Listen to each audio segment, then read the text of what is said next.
Engineering படித்தாலே வேலை கிடைக்காதுன்னு பல பேர் சொல்லி கேள்விப்பட்டிருப்பீங்க. அதே இன்ஜினியரிங் காலேஜஸில் தான் 50 lakhs 80 lakhs ஈவன் 1 crore பேக்கேஜில் எவ்ரி இயர் பிள்ளைங்க ப்ளேஸ் ஆகிட்டு இருக்காங்க. இவங்க ஏன் அப்படி ப்ளேஸ் ஆகிறாங்க, இவங்க ஏன் அப்படி வேலை இல்லாமல் இருக்காங்கன்றத சொல்கிறேன் கேளுங்க.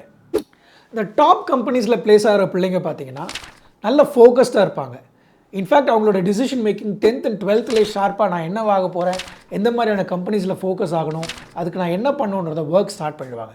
ஸோ அவங்க ஒரு 4 or 5 years அஹெடாக இருப்பாங்க. ஒருவேளை உங்களுக்கு எந்த ஐடியாவும் தெரில, இன்ஜினியரிங் படிக்கிறீங்க அப்படின்னா இதுக்கு முக்கியமான காரணம் உங்களுக்கு ஃபோக்கஸில் என்ன ஆகணுன்றது தெரியல. எதுக்கு இன்ஜினியரிங் எடுத்தோம், ஏன் இந்த காலேஜ் எடுத்தோன்னு எந்த க்ளூவுமே இல்லாமல் இருந்தீங்கன்னா அது உங்களுக்கு ட்ரபிள் தான்.